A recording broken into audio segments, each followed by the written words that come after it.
Follow the money. That's what I always say. You always follow the money. Yeah. This is Follow the Money with Mitch Moss and Pauly Howard on VSiN.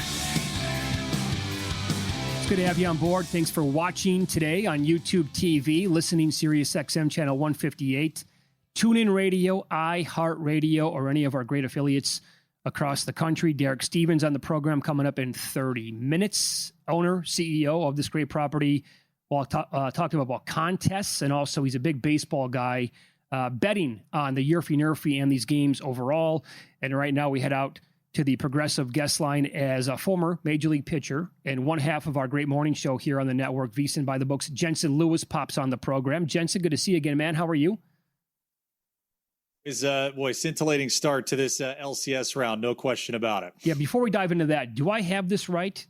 Are you 13-2 last 15 Circa Millions contest?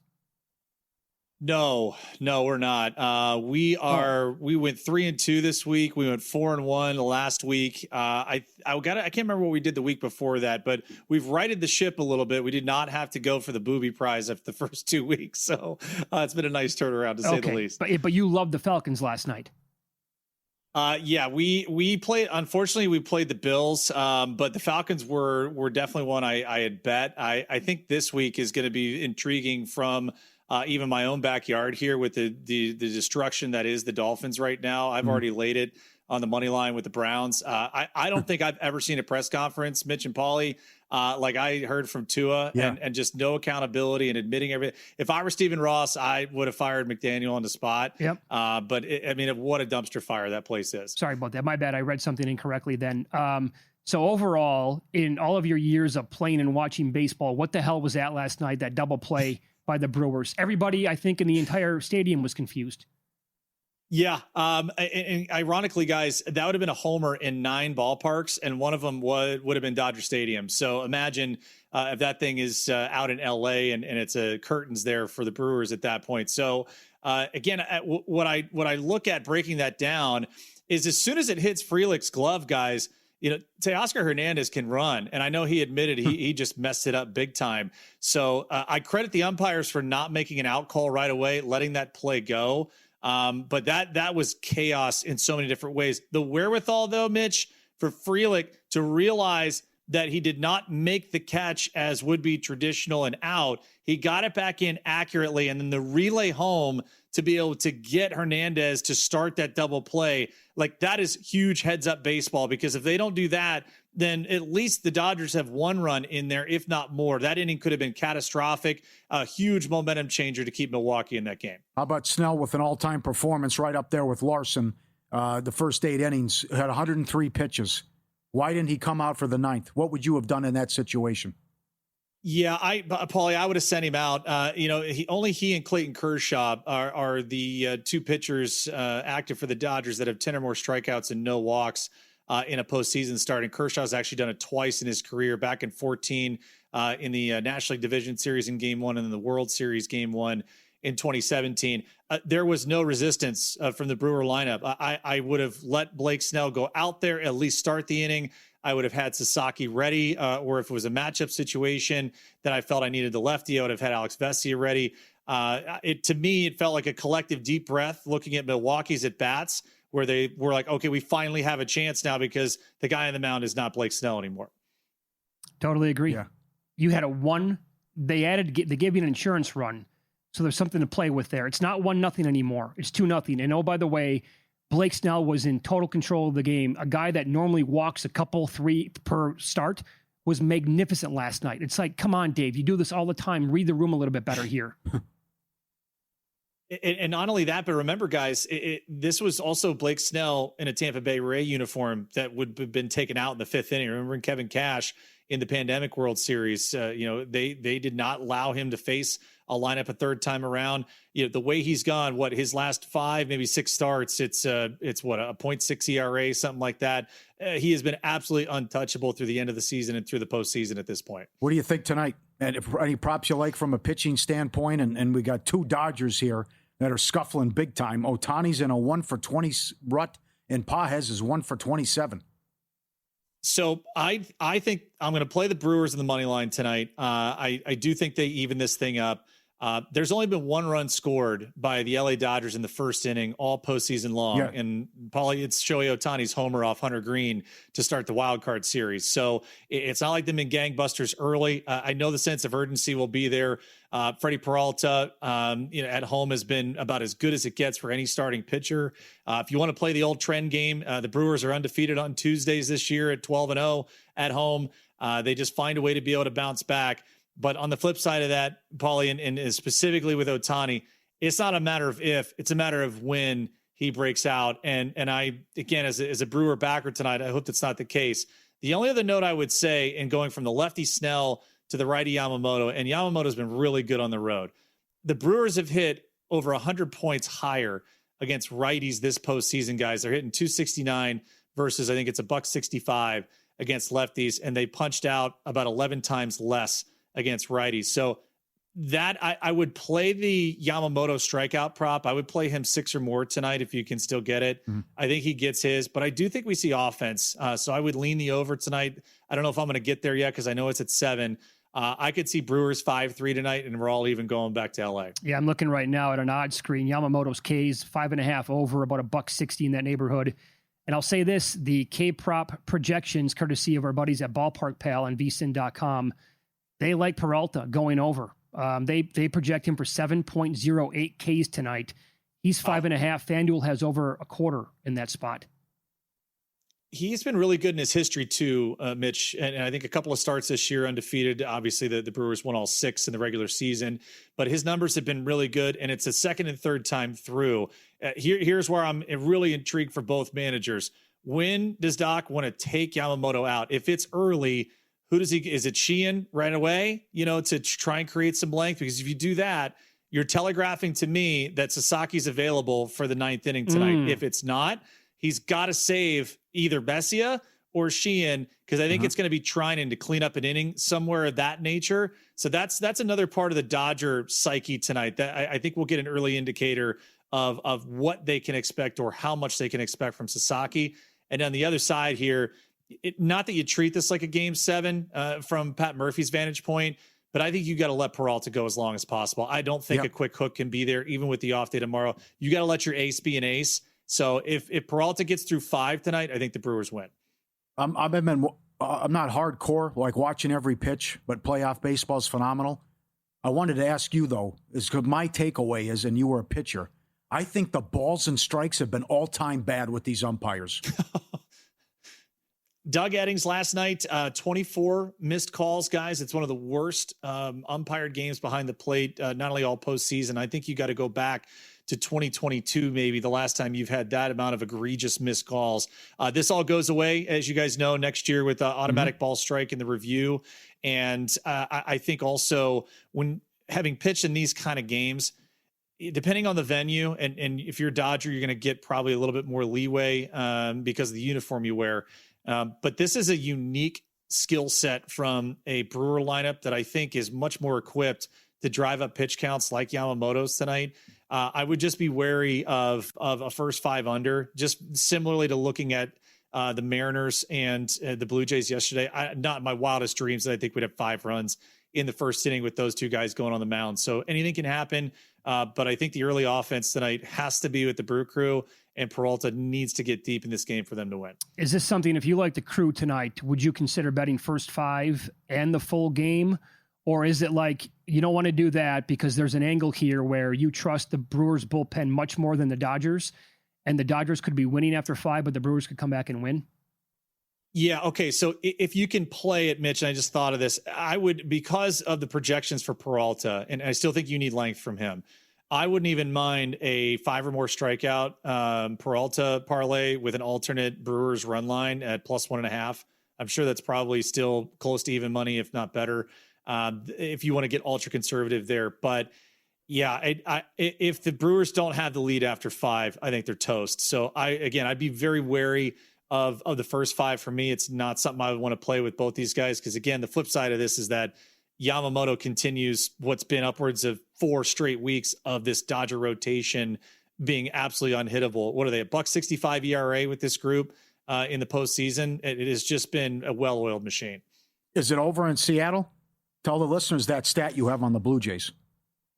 So of the 28 times that it's the last 28 times this has happened, guys, where the road team has won the first 2 games in a best of 7 series, 25 of the 28 have gone on to win.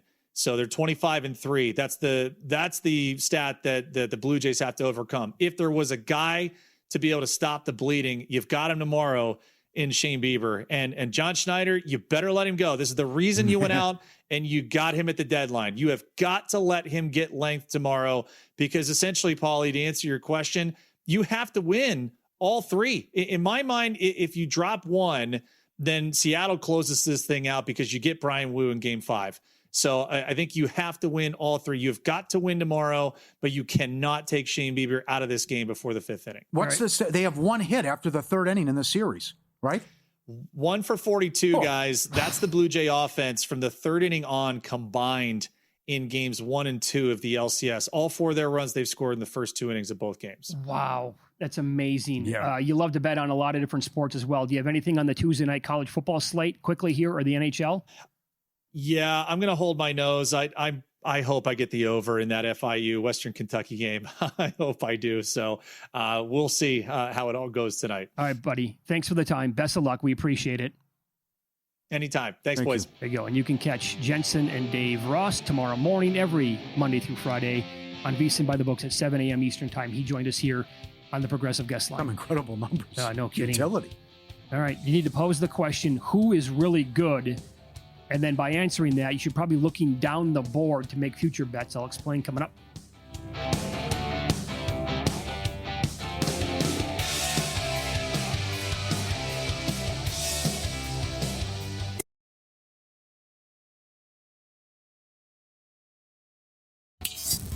This is Follow the Money on VSiN.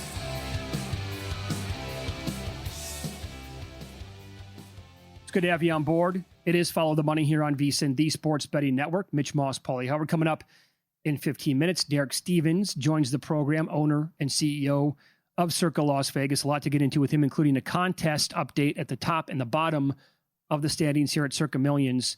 So now that we have 6 weeks, Pauly, in the books, National Football League, a common question that I've been talking about, we've brought up on the air today, people have been kicking around to me as well. Who's good? Or how many teams are legitimately good a third of the way through the season? Yep. Don't know the answer to that. I know. Good question. And it's also the uncertainty because of the health issues. In terms of long term, are they going to be a factor in the playoffs, and can you count on them? But with so many guys out, or guys who are not expected to come back, or maybe later in the season, like Tampa Bay, it's a tough one, because Tampa Bay's good, but also they've had the breaks go their way in these late games. Sure. The record could be flipped. So I think the AFC, and here's the thing, right? Maybe like not betting on any of these teams is the right play, because if the injuries continue, like any team could get rattled. Yeah. You know what I'm saying? That's why you have to go the Kansas City route. He's always in the AFC title game. Yep. Even with injuries, he always finds a way to get it done. That is a money quote Sunday night from Tirico. Before the game, we feel better than where we're at right now at 2-3 than we did last year at 15-2 in the 1 seed. And they went to the Super Bowl. So they love their team and getting healthy and getting Rice back as well. You look at Buffalo's got issues now. Chargers are a mess. Can they get healthy? Baltimore's a mess. Don't buy the Steelers. It's sitting right there for Kansas City. So the Chiefs in his career, and I think it also stands true for this year, they are more likely to make the AFC title game or the Super Bowl than they are to miss the playoffs, because it happens every single year that he makes it that far. So it's 10 deep, and then it just drops off a cliff, because then you're getting into teams like Miami and the bottom feeders of the AFC. Oh my God, they are plentiful and they are awful. But I'm like you. I'm going to draw a line to the Chargers because of the injuries. Ooh, too many guys. Don't do that. And I want to love this team because Herbert is awesome, and I want that dude to go on a sick run one of these times. Yeah. But the injuries are big time with that team. I want to tell you that the Broncos are going to be a force to reckon with because of the defense. And they might be. But this offense stinks right now. Don't you dare draw a line through them. Don't you do that. Through Denver? Yes. Don't you do that. You trust Bo Nix? You can't draw a line. The defense is that good. Yeah. Can't do it. The defense is that good. I'm going to draw a line through the Steelers. I'm talking about to win the AFC now. Why? Because they're just not that good of a team. Thursday's big. Oh, they'll win. Snap call? They'll win. 5-point favorite? They'll cover. Okay. They'll cover that game. Yeah, I love it. It's the only the second time in history 2 40-year-olds are going against each other. They're calling it the Icy Hot Bowl. Was Breeze and Brady, the other one. Well, I was going to say Favre must have been involved, No, huh? Breeze and Brady. Was that NFC playoffs? Well, no, they're in the same division. It had to be, right? It was Tampa and New Orleans okay. when they're the same division. Jaguars. Oh, God. I say same old Jacksonville. Can't So get do there I. with them. Yep. I like what our buddy, professional bettor Paul Bovey said. There is a ceiling on Trevor Lawrence, and it's not that high. Yep. The Seahawks, by the way, we're seeing bigger numbers now. So you, in fact, might see even bigger ones. But the Seahawks about 16-1 to win the NFC. Atlanta, I think they're good. 22-1. I'd rather have Seattle. I've seen Seattle's A game. It looks pretty good. So you do trust Sammy D? Well, more than Penix. That they got. No one's talking about that. They could have lost that game. That was stupid to throw. That was a pick six. Agreed. There's no reason to throw the ball there. And again, I know I wish I just could have the veteran Cousins take over, but use Penix's arm and have Penix scrambling ability. Because as the people said in the NFL, it's there. He's just not seeing it yet. But when's he going to see it? Because he got bailed out. There's too many weapons. London's awesome. And Very you got good. that great rushing attack. Stuff should be wide open. It should be easy. You're just pitching and playing catch with the guys. And I think this is a very important note here, too. The Falcons' defense, I think, is pretty damn good under Raheem Morris. Well, it's much improved, yeah. It really is. I mean, to do that last night to a Bills team. Now, I get it. The Bills are banged up on defense, but they were in control of that game last night. Well, the thing I love is what Seattle's done when they win 10 straight on the road with McDonald. Yeah, so it's incredible. Come playoffs, I think that can probably translate as well. So, again, to me, I think the NFC is around 7 or 8 deep. Because are you going to include the Vikings? I don't know what the hell's going to happen. Nobody knows what's going to happen at quarterback there. I was high on Minnesota before the year. That was based on thinking that McCarthy was going to be okay to take over. Dead wrong on that. Yeah, the next 2 weeks will determine that. You play Philly and then you go to Los Angeles. Are you buying See how they look. Are you buying the Bears? No. Can't get there. Definitely. I guess they could win 9 games. They can be a playoff team, question mark? You get to 8 or 9. Yes. Yeah, I think they could be a playoff team. The Cowboys, no thank you. And then I got to ask the question again, the teams at the top. Here's the thing in the AFC that I keep going back to. Any of those other teams not named Kansas City, they still got to beat Patrick Mahomes. Who's that team in the NFC? Are the Packers? I mean, how much has the power rating dropped on Green Bay since week 2? I think it's Detroit, LA 1-2. Don't disagree. Detroit and the Rams are very good. Rams just have 2 funky losses, 2 ridiculous losses. And you still have to look at the Lions A game and just, St. Brown had the drop. You're on the road in Kansas City. You know how I feel about Spags. Okay, It's going to happen. By the way, good tweet we got, because you were saying Spags against anybody. I said against the 07 Pats. Somebody called me out. He was the DC for the Giants in 07. Mm-hmm. Good memory. Forgot about that. Yep, shut him down. I don't trust Jordan Love at all. Okay, that's fair. I think that guy, look, I mean, in terms of entertainment purposes, the guy, it's fun to watch because he'll take shots down the field. But as we talked about again, where's the football IQ on that final play that could have been where he's scrambling and he does not. Oh, it was bad. He doesn't keep the head down or jump forward or dive forward, I should say. He slides to create a situation where the Bengals are going to get the ball back. Then they got to kick the field goal and make that to go up 9. Just little things like that. I think it's going to get worse in Philly. See what Sal Pal says tomorrow. But off that horrible loss Thursday night, and then Barkley saying this can't go on, this can't continue, and then they had another meeting, and then A.J. Brown denied it. What media? I mean, it's a mess. I mean, why? It's like Hurts doesn't want to throw him the ball. Yeah, this reeks of the Philly year 2 years ago. It does. Chemistry issues, and what's the problem on offense? And I'll tell you what, once and if the Buccaneers get healthy, how are they not scary?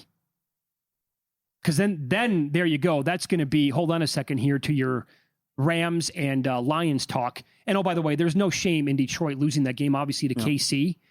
And how different does that game turn out if they don't overturn the golf touchdown to begin the game? Right? You're taking 4 points off the board there. Mm-hmm. Maybe not enough to change the outcome of the game overall. Take me through this. Take me through a healthy Tampa Bay. The MVP, Tez Johnson, is like the sixth guy, right? So you have Otten as a tight end. You got Bucky. You have White. You got Ibuka, Evans, Godwin. Shepard. Uh-huh. How good does that sound right now? And, oh, by the way, what if that report that you said yesterday, we're going to have more action before the trade deadline than any other year? That's right. How about a team like the Buccaneers are active for a guy defensively? They should be. Multiple teams should do that, right? But it's more of the younger GMs now. Understand, let's go for it. Let's make some big trades. And I think Njoku's going somewhere. He'd be a nice piece for somebody, a contender. I would agree with that. I think they're going to deal him. Yeah, they got something there with Harold Fannin for sure. But they get Hendrickson.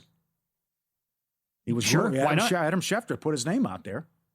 He's 30 years old, so you're not going to give up a ton for him. But if you think you're close, and oh, by the way, all these teams that we're talking about, if we could sit down and have a conversation with like every GM, we could say, you're close. You can make a move that might be the one to put you over the top and win the whole thing or get you there anyway. Because there's no dominant team this year. And I kind of like that. I like that it's wide open right now. Yeah. The Patriots should have. I'd rather have the Patriots than the Steelers. Those odds are that's funky. At DraftKings, Pittsburgh's 11-1, New England's 15-1 to win the NFC. New England gave that game away. They were so bad in that game. 5 turnovers, May threw a pick at the 2, and Stevenson fumbled at the 1. Think about their 2 losses, by the way. That one in week 1 the Raider game against the Raiders. Yeah. They'd like to have that one back, I bet. Yeah. They're getting better every week. They're well coached.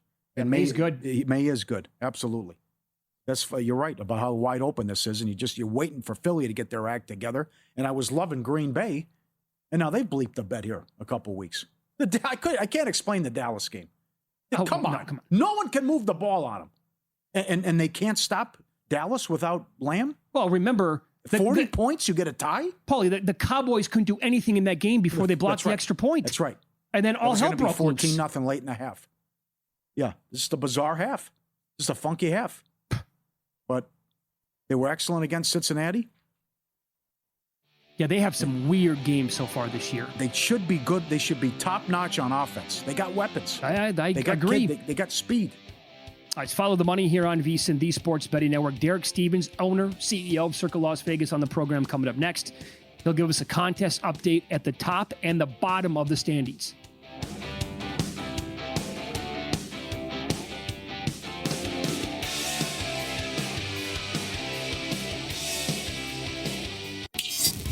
This is Follow the Money on VSiN.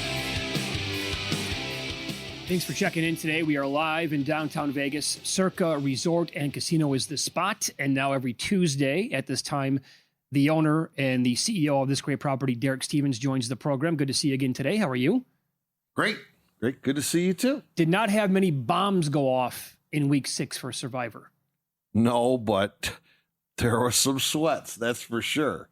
But no, everybody got through. I think 55% on the Packers and 13 out of 15 on Circa Grandissimo. They got their money's worth with the Green Bay little sweat at the end. It got super sweaty there. Ooh. You know, there was a moment in time where the two that were already in the house, they had a chance to. Yes. You know, it was between them for the $6.9 million. Good observation. There was like one little moment in Circa Grandissimo that we were filming the documentary and I was with James Farah and I said, the one team on the Colts, one team on the Rams, they oughta, you could make an argument they ought to put $2 million each on the Green Bay money line and hope they lose, because if they lose, then they got the $6.9 million as the backup. Well, I had to call you, as the hedge. That was the play, absolutely. Now, you couldn't really do that on a Sunday in like 20 minutes, but but they had a moment there where, they really should have bet Green Bay because they could have scored a 6-figure score, or it's down to the two of them on Grandissimo. The Rams guy was sitting pretty. He had an easy time of it. Colts should have lost. Absolutely, they should have. That was a penalty in the end zone. How long do you think this thing's going to go? What do you think? Well, there was a moment where we thought maybe last week could have been it. I think when you have a big favorite, like a weekend like this last one, it could go shorter because if you have a big upset. I think when you're looking at this week, I think it might be a little more split up. It's not going to be 13 out of 15 on one team. I always said I thought Halloween was about the right time frame, but then after the first few weeks, everybody got through. I think now it's more Thanksgiving. I think so. And now, based on the $100,000 buy-in, a question that I think needs to be kicked around is we're talking about super large bankrolls now for most of these people, right? How many people are actually going to be willing to do a chop? Like, what's that number going to have to get down to before they actually want to have the conversation? That's a great question. With the 69 entries, I know some of the remaining 15, and the entry is just them. One person, nobody else. Others have a lot of partners. Mm-hmm. So I don't know. Like, what are the bylaws? What do their bylaws say? Who's making the decision? I don't know. Good point. So I don't know if you've got 10 people as part of your group. How do you determine yes or no on a chop? Right. That makes it a little more difficult too. No doubt. Let's go back to the other big boy, and we're down to 4,000. I'm still surprised every single week 21 teams were used again. I couldn't believe it, Pauly. How long is this going to continue? I couldn't believe it. It started 32 teams, 31. The diversification on Circa Survivor is still baffling to me. Yep. 21 teams. And other than really week 5, anytime you started to get cute, you've been knocked out, Now, I do think a lot of the entries that are getting knocked out are partials, somebody that had 10 and they lost 2 or something like that. I think we saw in one of the online Survivor groups said, I think we're only down to 4. Is that right? 4 groups that had all 10 left available. That's all it is? Okay. Something like that. Okay. Wow. I don't know. I saw something online. Okay. I don't know, but there's not much that have all 10 left. Not many. Okay. Interesting. The other issue, I can't believe what's happening in Circa Millions. Private Plane Wayne doing it again. He's in first place, 24-6. That's also the worst record for the Booby Prize. But Wayne's your buddy, and he was in studio with a great story about your blackjack day at Caesars. But what's working for Wayne? How is he able to do this and be in first place? I don't know. I talked to him a lot. He's my stockbroker. I talked to him a lot. Yeah. I don't necessarily talk to him about this too much. Okay. I don't want to. I don't want to. Yeah, I don't know. I'm on a couple group chats, and he's had this screenshot. The thing that's up on up on the Circa Sports website. Yep. I think he's texted it to every human he knows. Yes. Today. Everybody's giving him accolades, and all that. Okay. But I don't actually know the details between him and his partner on this particular entry. I know he's got Private Plane Wayne 1, 2, 3, 4, and 5. And I don't know which partners he's got with which one and all that. So okay, he's up to something. The other one is he's up to something. What's going on with the consensus place? Oh, it's 30% now. Isn't it unbelievable? 30%. Fade that. It is amazing. I said this on the show on Sunday morning here with JVT and Stormy. I go, the consensus picks have been epically bad, but maybe it's worthwhile to follow at the top end. I said Reggie, I said PPW, a few others. They're doing well. And on the other end, this D Long, he continues to provide value on the other side. Mm-hmm. I mean, he's been bad every week, and I mean it's worth knowing. So I mean, I would follow D Long. I don't know. D Long has never had a winning week. It's really PPW never had a losing week. I mean, it's these extremes. I mean, I think I'm more interested in following some individuals and individual entries than I am these consensus picks. Consensus picks have been. I don't remember consensus picks ever being this bad. No, neither do I. Now, people in the audience right now are like, well, how do I follow along? How can I go look at D Long's picks? Right? You can find those on the website. Yeah, it's all on the website. Yeah, when we post when we post everybody's picks after we announce on Saturday evening. We post everybody's picks, Sure. so you could find them. Look at that. 4 teams though still at 6-24. That is impressive. That really is hard to pick losers, but they've been great. I've never. It's great when you get animated and fired up. You couldn't believe either what you watched in the end of the first half of the Jets game. Oh, what were they doing? That was just Kurt Warner was just beside himself. What did I just watch? I mean, he got 4th and 1. Both head coaches are sitting there staring each other down. Yeah. They're going to let the clock go. Wait a second, but if nothing else, don't you want to at least try a Hail Mary? Yes. Or you had enough time, don't you? I mean, I can understand. Okay, you don't want to go for it, then give your opponent the ability to get a field goal, but why wouldn't you do a Hail Mary? And it was stunning. After you just faked the punt too. well. Then also Fake the punt, yeah, where you fake the punt Yep. deep. Like, how do you take the risk that deep in your own zone to fake the punt to get the first down to let the clock run out? But also end of the game, 3rd and 8 at the 44. Folk can hit from like 58. Yeah. How about you run for a couple more yards? Yeah. Instead, sack, got to go for it? Yeah. Dumb. Okay. So baseball betting popularity here during the playoffs, right? With the Dodgers involved, right? Very close to LA here in Las Vegas. Are you seeing a nice right for these games? Yeah. I would tell you the love of the Dodgers out here, it seems like it's stronger than in years past. The Dodger games, you haven't been able to get a seat in on these side seats. It's been pretty dramatic. I know, Paul, you wanted to talk about Nerfies and Yerfies. Stunning amount of Nerfy and Yerfy betting. Both sides? Both sides. Because it happened in every game of the Cubs series. Yeah. I think maybe that added to it. I could certainly tell you the Nerfy lines with the Dodgers, like with Snell going.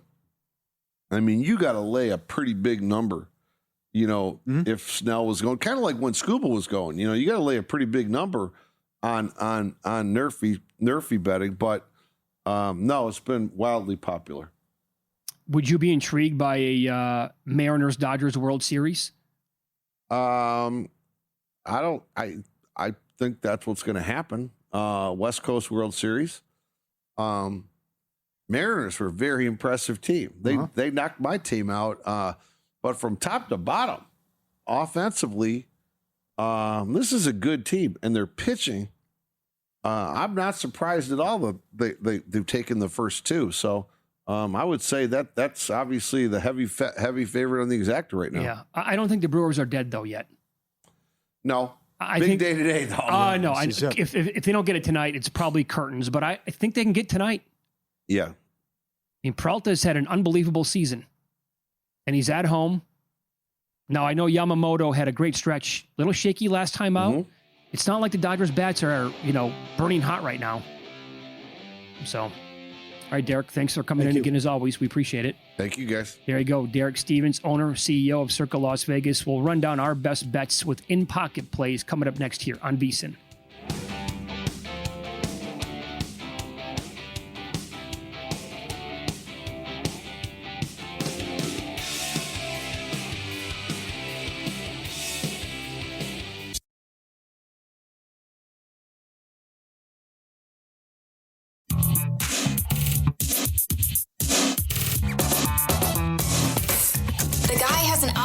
To determine the winner of any given college basketball game. Someone gives you 10,000 to 1 on anything. You take it. Take it. Take it. I bet you $20 I can get you gambling before the end of the day. No way. I'll give you 3 to 1 odds. Nope. 5 to 1. Nope. 10 to 1. You're out. All right. Apologies. Bad night last night. I like both favorites. Favorites were 11-1 straight up this week. I didn't think Atlanta was ready for prime time, but they looked good. Bills looked awful, and I liked Washington a lot. They couldn't get there. Bad turnovers. Big win for the Bears, but Washington handed them the game, especially late with the key fumble as well. No good there with Washington. Winner with Robinson over rushing and receiving, though, thanks to Zach Cohen, who had that in his breakdown on VSiN.com. Robinson, phenomenal last night. Blake Snell over 3.5 hits. Milwaukee was number 1 in batting average against lefties. And then Don Larson showed up. An all-time performance out of Snell. No walks, 10 Ks, 8 innings, 1 hit. And they go to the pen and almost lose. Oh, it would have been an all-time loss. Between the base running blunder and they did double play from Betts and you blow a multi-run lead. After that performance, that would have been something. Mitch nailed them both. Congrats to him. I went with Shakir and Pitts. First touchdown of the game. No good there. So those were losers as well. I will say, though, if Terang doesn't swing, that's a full count. Yep. And then I want to know. I think he walks him. That last pitch would have been so intriguing at that point. Yep. And also, and I get it. We talked about this briefly to begin the show. Like, Terang, take that pitch, man. It's coming right at you. He's like, it's like 95 miles an hour. My reaction is to get out of the way. That's right. Yeah, so. Easier said than done. No doubt. Coming back with Washington, laying 2.5 against the Cowboys on Sunday. Good schedule Friday night. We got football all week here. Friday night, Belichick goes to Cal. Nebraska plays Minnesota, and we start with Louisville and Miami. When I'm hot and playing great football, I don't want the bye week. And Miami just went through all those tough teams on their schedule. Now it's Louisville coming in. This feels a lot like that. Was it Vatech last year? They almost lost. Cam Ward had to save the day. A lot of points for Louisville. And UNLV Boise over as well. And the NBA a week away. This is an all-time quote from an owner. Let's go under 20.5 wins for the Brooklyn Nets. Joe Tsai, the owner. Not a secret what they're going to do this year. They used all 5 of their first-round picks. And then they traded or let Johnson, Finney-Smith, Shooter, and Russell go. They're going to lean into Cam Thomas and Michael Porter Jr. to drive the offense. Joe Tsai on a podcast, quote, "We're in a rebuilding year. We spent all of our picks. We had 5 first-round draft picks this past summer. We have 1 pick in 2026. We don't have our pick in 2027. We hope to get a good pick. You can predict what kind of strategy we're going to use for this season." That's incredible. Yeah, but you have to be slightly scared by the Cam Thomas, Michael Porter Jr. combo, yeah? In terms of where they could maybe shoot their way into a win or two? No, I'm totally being facetious, okay. Yeah. I mean, that is all time where the owner says, yeah, our goal is to lose. We need our pick, and it needs to be a good pick with a good chance that we can get something coming back next year. Got to ride Ohtani under total bases 1.5. 1 for 20 run with 9 strikeouts. Only I can't believe, Paz is in the lineup on a regular basis too. He's 1 for 27. So until he can prove it, Ohtani total bases under tonight. Good luck. Best of luck, Pauly. Last night, during the show yesterday, you savage. By the way, the closing line value, for those of you who may have heard me during the show, bet it. I got over 5.5 Ks at even money. He closed north of $1.80 to have 6 strikeouts. 80 cents or more of closing line value on his K prop. Nope, no good. James Cook did not have a target last night. Stayed under 2.5. That was a winner. Atlanta's awesome at defending running backs in the air. It was Ray Davis and Ty Johnson to get the 3 catches out of the backfield. Bears in the first quarter, broke that down on the show a couple of times yesterday. Expected Ben Johnson to come out of the bye week having elite play calling. Honestly, that's probably not. They had 2 chances to score touchdowns, had to settle for field goals. That's probably a loser if Daniels doesn't throw the INT. I don't know, but I'll take it. I'm not going to piss and moan about that. Bears first quarter last night was a winner. The new plays here. Week 7, National Football League.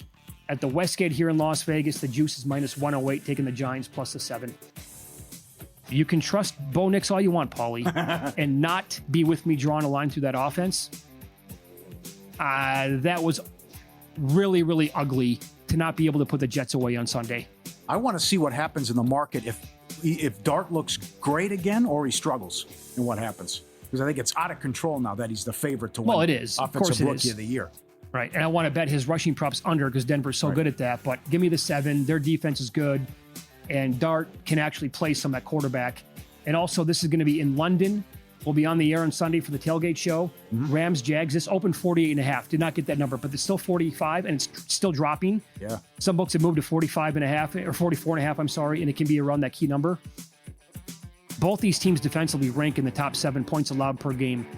I think there's a lot to like with the defenses here on both sides. And I don't trust Trevor Lawrence to go up and down the field against a good defense.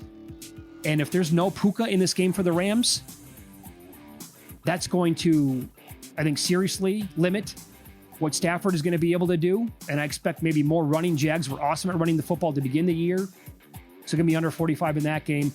And this is it. This is the season for the Brewers. Yep. How are they going to win 4 out of 5? This is not the reason why I'm betting it. I'm betting it because Peralta was awesome this year. He's very good at home. They were 6-0 before the game last night against the Dodgers on the year.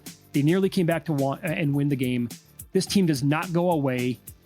I don't know what Yamamoto we're going to get tonight. He could be unbelievable or he could be rocky to begin the game. But I have to bet the Brewers here plus 106 to get it. And by the way, that number is like going away as well. Good luck. Get it. VSiN Pro subscribers now have exclusive access to all new AI player prop projections powered by Opta AI, the same trusted brand behind soccer analytics in the UK. You'll get AI-driven projections for quarterbacks, wide receivers, and running backs across the most popular prop categories, compared directly to current DraftKings lines to highlight value, sort by player, game, or stat, and track how projections shift throughout the week with injury updates and team trends. VSiN Pro subscribers see them now. VSiN.com/props. VSiN.com/props. 3 games tonight, college football. 4 of the teams are bad. Having a lot of line movement. Paul Stone likes Western Kentucky tonight. Open 8.5 up to 10.5. They take on Florida International. I think Jensen was making the case for the over as he was on with us earlier. And tell people what happened. There's an NBA game tonight. Right. The Lakers open 1.5, 2. It's up to 8.5. Yeah, because the Suns are back from playing in Asia. It's their first game back. So the thought was they weren't going to play, and they played a couple of days ago. So they're not going to play any of their starters. Meanwhile, it was public knowledge that Luka was going to play. So we both got a note on this yesterday saying, hey, the 1.5 is way too low. That was the opener last night, 1.5. Hey, you talk about a 16-hour flight, and Luka's going to play, and Suns going to sit people. They posted the number as if the Suns are going to play their starters, not happening. So I immediately looked at as many books as possible to see what number I could find. And I saw 1.5 out there on the Lakers. I'm like, I'm going to bet this. So I actually laid 25 cents on the money line. And the thought was, well, if this number goes up to like 4 or 5, whatever, I can come back maybe if I want to and try to go for a middle. I woke up this morning to check my account to see where this number was at. And I noticed I had more money in the account. So It's better to be lucky than good sometimes. I bet the Mavericks on accident last night. I'm staring right at my phone. Boy, I have problems. Oh. I thought I read a text from last night. I thought it was Jensen Lewis. That's why I asked him about a 13-2 stretch in the Super Contest or the Millions. It wasn't him, somebody else. My God. And so I looked. I'm like, I bet the Mavericks last night? Really? And it turns out they blew out the Jazz. So that was a winner. I'm like, okay, I guess I'll take it. But how silly is that? I'm looking right at my phone. Unbelievable. There's the Lakers minus 1.5.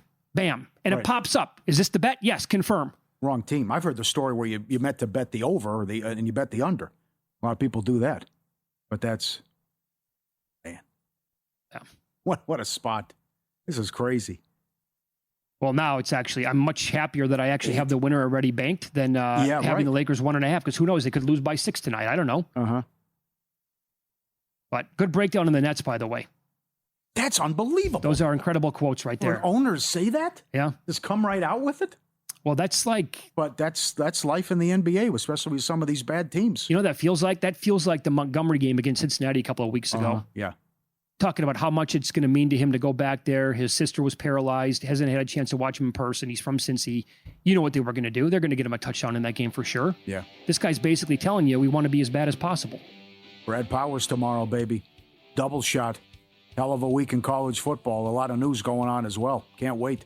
And stay tuned. Following us, VSiN primetime for 4 hours into Dustin and Cashing Out tonight at 11 o'clock Eastern. Wake up, Jensen, Dave, by the books tomorrow, 7 a.m. Eastern. We'll see you.